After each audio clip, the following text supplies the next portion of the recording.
ए सरकार बिम्ती छ तिमीलाई विद्यार्थीहरूको भविष्यमाथि खेलवाड नगरिदेऊ।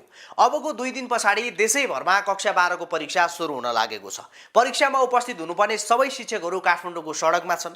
परीक्षा नियन्त्रण कार्यालय सानोठिमी भक्तपुरमा फोन गरेर सोद्धा 11 गते जसरी पनि परीक्षा हुन्छ तपाईहरु ढुक्क हुनुस् भन्ने जवाफ दिन्छन्।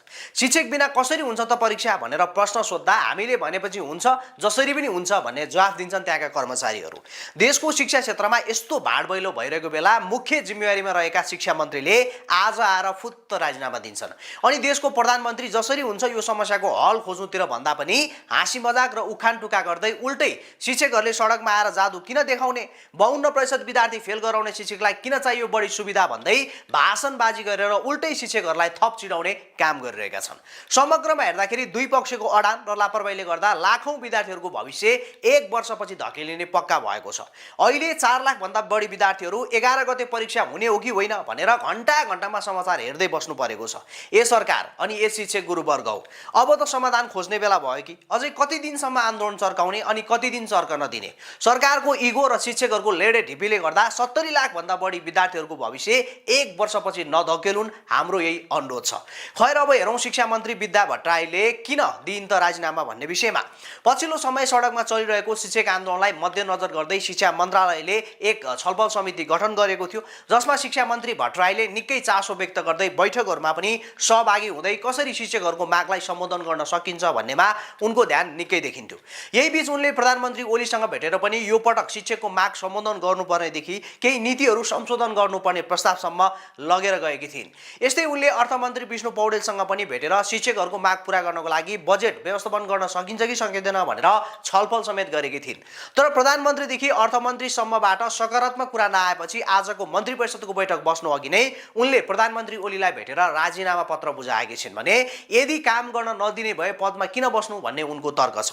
किनकि पछिल्लो 19 दिनदेखि काठमाडौँको सडकमा उत्रिएको शिक्षकहरूको आन्दोलनले शिक्षा मन्त्रीमाथि निकै ठूलो नैतिक दबाव परेको थियो भने अबको 2 दिनपछि हुन लागिरहेको कक्षा 12 को परीक्षा गराउन नसके इतिहासकै एक असफल शिक्षा मन्त्रीको रूपमा उनको नाम दर्ता हुने पक्का थियो।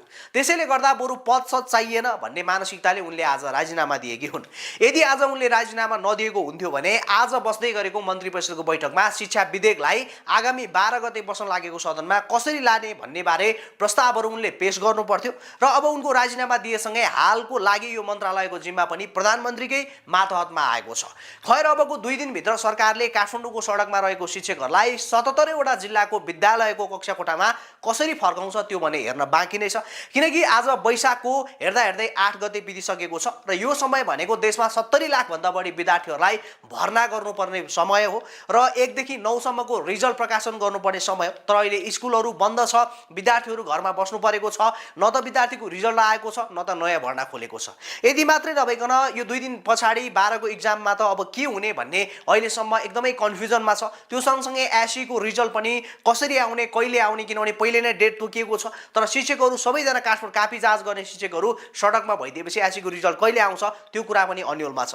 यसरी हेर्दाखेरि चाहे त्यो 12 को होस्, चाहे एसई दिनेको होस्, चाहे अन्य भर्नाहरूको यही पाराले शिक्षकको लेडे ढिपी र सरकारले इगो राख्दै जाने हो भने सबै विद्यार्थीहरूको भविष्य 1 वर्ष पछाडि धकेलिने पक्का देखेको छ, जुन कुरा चाहिँ शिक्षकहरूको लागि पछि ठूलो आत्मग्लानीको विषय पक्कै बन्ने छ। अहिलेसम्मको लागि कुनै पनि परीक्षा क्यान्सल हुने भन्ने आधिकारिक विज्ञप्ति भने बाहिर आएको छैन। भाइ बहिनीहरू तयारी गर्नु होला, सम्भवतः क्यान्सल हुन सक्ने चान्स पनि छ। यदि भइहाल्यो भने अलग कुरा हो, यदि क्यान्सल भएन भने एक्जाम दिनुपर्ने हुन्छ। त्यसकारणले गर्दाखेरि सम्पूर्ण 12 कक्षाको लागि तयारी गरेको भाइ बहिनीहरूले आफ्नो प्रिपरेसन गर्नु होला। बाँकी कुरा हुन्छ कि हुँदैन त्यो भन्ने कुरा हामी तपाईहरुलाई अपडेट दिँदै जानेछौँ।